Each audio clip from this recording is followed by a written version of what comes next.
गणपती बाप्पा मोरया. गणपती मोरया. श्री रामेश्वर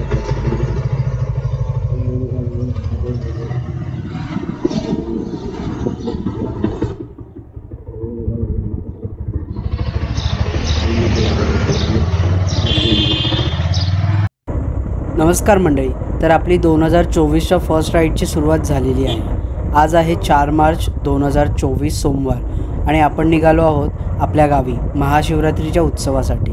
केवळ एवढंच नाही तर रत्नागिरीच्या पुढेही यावेळी आपण राईड करण्याचा प्रयत्न करणार आहोत. प्रयत्न असणार आहे की अंगणेवाडीच्या श्री भराडी देवी आईच्या दर्शनाला जायचं, सोबत देवगडच्या कुणकेश्वरचं दर्शन पण घ्यायचं आणि म्हणूनच महाशिवरात्रीच्या 4 दिवस आधीच आपण गावी जायचा प्लॅन केला आहे. आजच्या व्हिडिओमध्ये मी तुम्हाला लेटेस्ट 2024मध्ये मुंबई गोवा एक्सप्रेस हायवेचा प्रोग्रेस दाखवणार आहे. पण या व्हिडिओमध्ये सगळ्यात इम्पॉर्टंट म्हणजे जो न्यू शॉर्टकट दाखवणार आहे तो या व्हिडिओच्या शेवटच्या भागात असेल. कारण संगमेश्वरवरून डायरेक्ट रत्नागिरीमध्ये मारुती मंदिर येथे पोचवणारा हा रोड व्हिडिओच्या उत्तरार्धात येईल. तो शॉर्टकट यूज केल्यावर आपले 10 किलोमीटर वाचणार आहेत. शॉर्टकट असल्यामुळे वेळही वाचणार आहे आणि रस्तेसुद्धा खूप चांगले आहेत असं लकीचं म्हणणं आहे. लकी माझा मित्र जो चिपळूणमध्ये राहतो. तर आज आपण प्रत्यक्षात अनुभव घेऊन बघूया आणि आपला अनुभव शेअर करूया, जेणेकरून पुढे जाऊन या रस्त्याचा तुम्हालाही उपभोग घेता येईल. सकाळचे 7:30 वाजलेले आहेत आणि आपली सोलो राईड सुरू झालेली आहे. पेट्रोलची टाकी आपण कालच फुल केलेली, हवाही भरलेली आहे, त्याच्यामुळे पेट्रोल ब्रेक सध्या नाही आहे, सुसाट निघायचं आहे. आपल्या बाईकची टाकी 14 लिटरची आहे, ती मी फुल केली की या 380 किलोमीटरच्या राईडमध्ये मला कुठेही थांबायची गरज नसते. डायरेक्टली गावी जातो, फिरतो वगैरे आणि मग मध्येच जाऊन पावसला मी पेट्रोल भरतो. त्यामुळे चांगली ॲव्हरेज देणारी ही आपली बाईक आहे आणि क्रूज बाईक असल्यामुळे एकदम आरामात बसून मी ही राईड करतो. मला टचवूड कधीही असं बॅक पेन वगैरे होत नाही, त्यामुळे मला ही क्रूज बाईक खूप आवडते. म्हणजे अपडेट करायचं म्हटलं तरी पण नको असं वाटतं. जी आहे ती कम्फर्टेबल आहे आणि माझ्यासाठी परफेक्ट आहे. आता आपण पनवेलला पोचलो आहोत. हा मुंबई पुणे एक्सप्रेस हायवे आहे आणि हा ओल्ड पनवेल जो आपल्याला मुंबई गोवा हायवेला कनेक्ट करेल. माझ्यासाठी खरी राईड ही पनवेलपासूनच सुरू होते. म्हणजे ट्रॅफिक सिटीमधून बाहेर पडतो आणि डोंगराळ भागात प्रवेश करतो.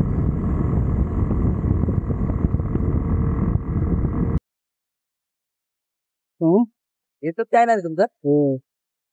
चॅनलचं नाव काय? ऋषी पारकर. हा, ऋषी पारकर. ऋषी पारकर. हा. ओके. भाई, जेव्हा कोणी आपल्याला असं नोटीस करतं आणि आपल्या चॅनलबद्दल विचारतं ना, तेव्हा भारी वाटतं. म्हणजे तुम्ही हा जो 20-25 मिनटाचा व्हिडिओ बघता, या 20-25 मिनटाच्या मागे आम्ही 8 ते 9 तास राईड केलेली असते. जे प्रत्येक रायडरची स्टोरी आहे. तेव्हा कुठे आपण घरी बसून हा व्हिडिओ बघतो आणि असं नाही आहे की मोटो व्लॉगिंगसाठी बाईक काढली, पेट्रोल टाकलं आणि राईडसाठी निघालो. अजिबात नाही.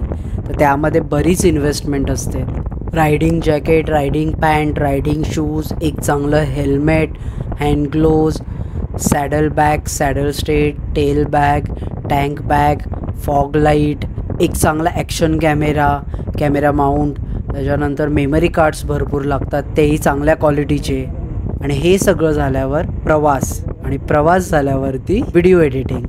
सो ही सगळी स्टोरी असते ह्या 20 मिनटाच्या मागे, जास्तीत जास्त 30 मिनटाच्या मागे. सो मी प्रत्येक व्हिडिओला तेवढाच ॲप्रिसिएट करतो जेवढा मोटो व्लॉगिंगला करतो. ऑफकोर्स इकडे जेवढी मेहनत असते तेवढी बाकीच्या व्हिडिओंमध्येही लागते. त्यामुळे हे असं कोणी विचारल्यावर खूप भारी वाटतं की कोणीतरी आपल्याला नोटीस करतं आहे. आमच्या जास्त काहीच अपेक्षा नसतात मित्रांनो.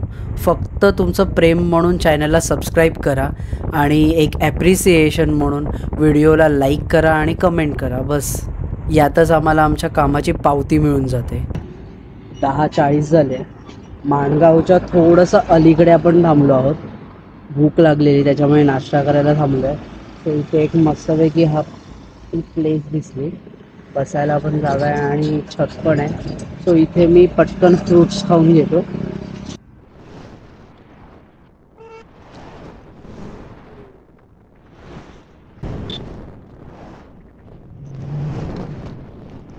आज अगदी तळपणारा सूर्य आपल्या डोक्यावरतीच आहे, त्याच्यामुळे सारखं डिहायड्रेट होतं आहे, सारखं तहान लागते आहे.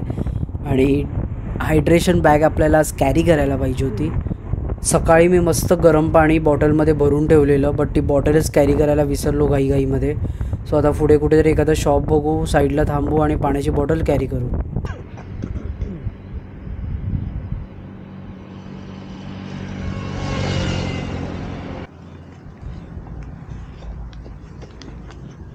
पॅक करून ठेवली कारण थंड पाणी आहे.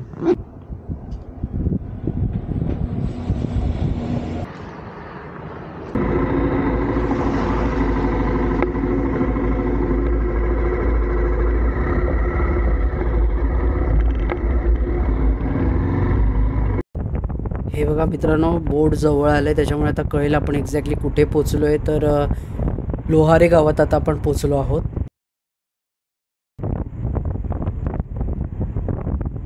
हे आता आपण पोलादपूरला पोचतो आहोत आणि हा जो लेफ्ट साईडला एरो दाखवला आहे तो महाबळेश्वरला रोड जातो. हा बघा, जो आतून सर्व्हिस रोड गेला आहे ना लेफ्ट साईडनी, तो पकडला तर आपण महाबळेश्वरला जाऊ. आणि इथून सरळ सरळ आपला मुंबई गोवा एक्सप्रेस हायवे जो रत्नागिरीला आपल्याला पोचवणार आहे. कदाचित रिटर्न राईड ही आपली ग्रुप राईड होऊ शकते. सो बघू. ॲक्च्युली प्रत्येक राईडचा हा आपापला वेगळा अनुभव असतो. म्हणजे सोलो राईडचा कॉन्फिडन्स, रस्त्यावर मिळणारे वेगवेगळे अनुभव, छोट्या छोट्या गोष्टी मॅनेज करण्याचा प्रयत्न हा वेगळा. आणि ग्रुप राईडमध्ये एकदम फ्रीली राईड करण्याची मजा, खात पीत थांबत वेळेचं भान नसतं, ती ग्रुप राईड. त्यामुळे नो कम्पॅरिझन. हां, फक्त ग्रुप चांगला असला पाहिजे. वर्षातून 2 राईड माझ्या ह्या कोकणातल्या असतातच. एक असते महाशिवरात्रीला आणि एक असते गणपतीला. महाशिवरात्री ही फेब्रुवारी किंवा मार्चमध्ये असते आणि गणपती ऑगस्ट किंवा सप्टेंबरमध्ये असतात. तर दोन्ही राईडमध्ये एवढा फरक असतो ना. हे फरक असा की आता तुम्ही बघताय की झाडांचा रंग हा लालसर दिसतो आहे, माती दिसते, डोंगर दिसते आहे. आणि तेच जेव्हा मी गणपतीत येतो ना तेव्हा आजूबाजूला नुसती हिरवळ असते, डोंगरही हिरवेगार असतात. इतका सुंदर निसर्ग असतो ना मित्रांनो की मन खुश होऊन जातं आणि राईड वर्थ होते. तुम्हाला जर कंपॅरिझन बघायचं असेल तर हा व्हिडिओ बघा आणि लगेच माझा गणपतीतला व्हिडिओ बघा.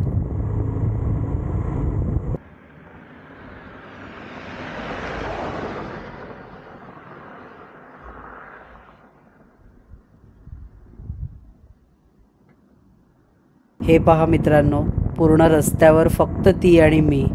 आहे ना रोमॅन्टिक? या छोट्या छोट्या गोष्टीच किती आनंद देऊन जातात आपल्याला.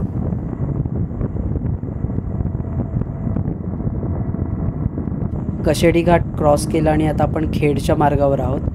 कशेडी घाटातला जो एक शॉर्टकट तयार केलेला आणि गणपतीच्या वेळेला टेम्पररी ओपन केलेला, तो आता पूर्णपणे बंद केलेला आहे. न जाणाऱ्यांना न येणाऱ्यांना तो रस्ता ओपन आहे. त्याच्यामुळे आपल्याला पूर्ण घाटच फिरून यावं लागतं, हे लक्षात ठेवा. बाकी ओव्हरऑल रस्ते विचाराल तर मला इम्प्रूव्हमेंट दिसते आहे. म्हणजे गणपतीत मी जे आलेलो आणि आत्ता जे मी राईड करतो आहे तर त्याच्यामध्ये खूप फरक आहे. बऱ्यापैकी चांगले रस्ते बनवलेले आहेत. हां, पण पूर्णपणे जे इम्प्रूव्हमेंट पाहिजे ना ती नाही आहे. दुपारचे 2 वाजलेले आहेत आणि आपण आता खेडला पोचलेलो आहोत. हा जो सरळ सरळ रोड आहे तो आपल्याला रत्नागिरीला नेतो आणि हा लेफ्ट साईडनी सर्व्हिस रोड हा आतमध्ये खेडमध्ये जातो. हा खेडचा नवीन पूल आहे जो आपल्याला खेड सिटीच्या वरून नेतो आणि तो जो राईट साईडनी रस्ता आतमध्ये गेला आहे ना तो आपल्या मित्राच्या घरी जातो. कसला तरी आवाज येतो टायरमधून. बाईक साईडला घेऊया. नशीब खेड जवळच आहे मी.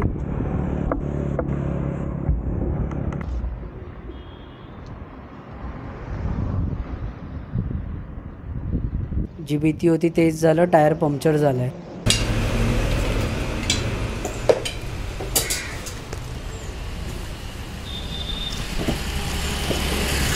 तो रस्ता आहे आणि तिकडनं एवढंच अंतर आतमध्ये आलो आहे आपण. आणि इथे आपल्याला हे वन्स टायर सर्व्हिस मिळालं. सो नशीब की लवकरच जवळच मिळालं आहे. तर आता बघूया. टायरमध्ये तर पूर्ण तो नट घुसला आहे. तर मंडळी, आता आपण संगमेश्वर क्रॉस केलेलं आहे. संगमेश्वरचा बस स्टँड क्रॉस केल्यावर अप्रॉक्स 13 ते 14 किलोमीटर अंतर पार केलं की रस्त्यावरच उजव्या हाताला आपल्याला या एका झाडाखाली एक छोटंसं मंदिर दिसतं, ज्यापुढे झेंडासुद्धा फडकतोय. हे मंदिर दिसलं की अगदी 100 ते 200 मीटर अंतर पुढे आपला शॉर्टकट सुरू होतो. तेव्हा इथेच गाडीचं स्पीड कमी करा आणि हे बघा, उजवीकडे तुम्हाला एक रस्ता खाली जाताना दिसेल. तिथेच जायचं आहे आपल्याला. एंट्रीलाच बोर्ड पण लावला आहे, त्यावर लिहिलं आहे गणपतीपुळेकडे. हा रस्ता ॲक्च्युली उक्षी गावातून जातो. हा जो लकीली शॉर्टकट सांगितला ना, हा आपल्याला डायरेक्टली रत्नागिरीमध्ये मारुती मंदिरजवळ बाहेर काढणार आहे. तर बघूया आपले किती किलोमीटर वाजत आहे आणि हा आतला रस्ताही कसा आहे हेही सांगतो तुम्हाला.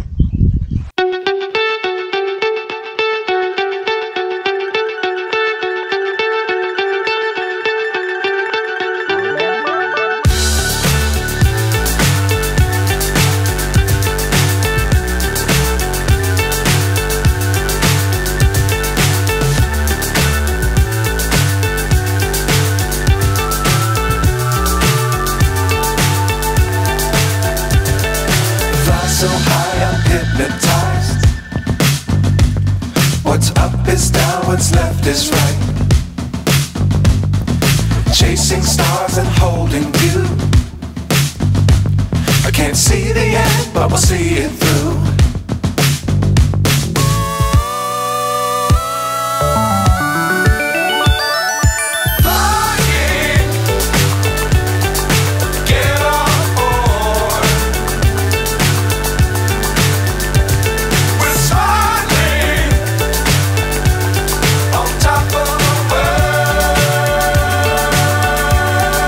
तो आहे कारबुडी उक्षी रोड आणि या चौकाला गावातले जाखादेवी चौक असेही म्हणतात. तर आपल्या उजवीकडचा रोड हा गणपतीपुळ्याला जातो, डावीकडचा रोड हा निवळी फाट्याला बाहेर पडतो आणि हा जो सरळ रोड गेला आहे तो डायरेक्ट रत्नागिरी सिटीमध्ये मारुती मंदिरकडे आपल्याला नेतो. चला तर इथून रत्नागिरीतील मारुती मंदिर आपल्याला 17 किलोमीटर 27 मिनिटांवर दाखवत आहे.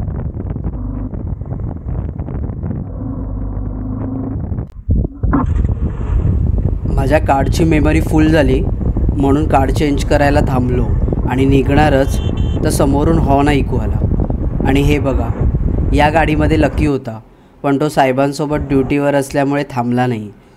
ॲक्च्युली खेडला पंक्चर झाल्यावर त्याला कॉल केला होता तेव्हाच समजलेलं की तो रत्नागिरीमध्ये आला आहे. ठीक आहे, तशी आमची भेटगाठ होतच असते. आत्तापर्यंतचा रस्ता हा सुपर क्लास होता, म्हणजे एकदम सुसाट. अगदी अर्धा किलोमीटरही कुठे आपल्याला खडी किंवा खड्ड्यांचा रस्ता लागला नाही. एकदम लवली रोड. आता पुढचा रस्ता अनुभवूया. रत्नागिरी सिटीमध्ये आपण एंटर केलेला आहे आणि समोर जो रोड दिसतोय तो रत्नागिरी एअरपोर्टचा रोड आहे. मारुती मंदिर कुठे आहे? मारुती मंदिर बंद आहे.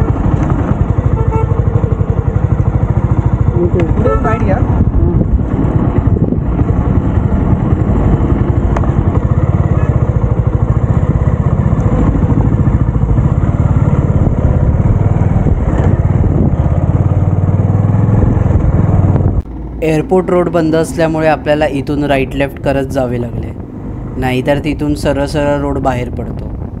इथे आपल्याला फिनोलेक्स कॉलेज लागलं आहे. आता फक्त 8 मिनिटांवर मारुती मंदिर आहे.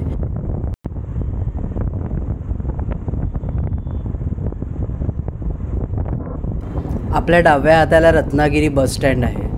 ॲक्च्युली गावखडीला जायचा लेफ्ट टर्न हा मागेच गेला आहे, पण आपण इथे रत्नागिरी सिटीमध्ये आलो आहोत पुढे, कारण आपल्याला पेटपूजा करायची आहे. 9:15 वाजलेत आणि आपण रत्नागिरीमध्ये पोचलो आहे. ती आपली बाईक आहे तिथे उभी आणि इथे हॉटेल रुद्रमध्ये आपण नाश्ता करायला थांबलो आहे.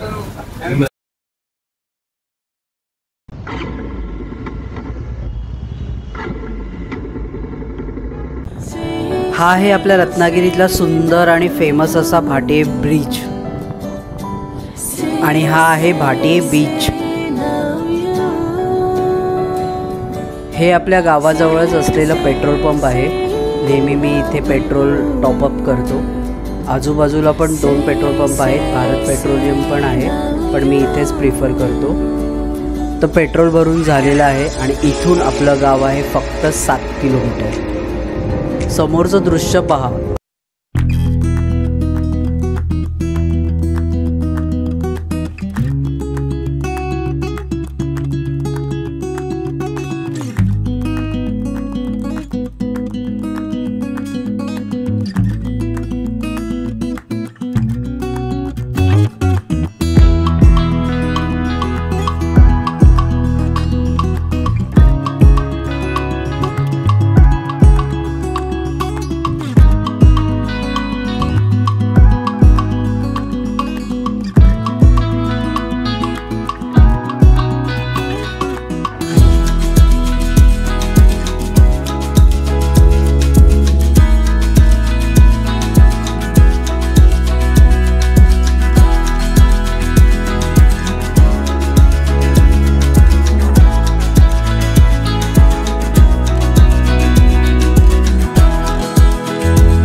चलो बाय, टेक केअर.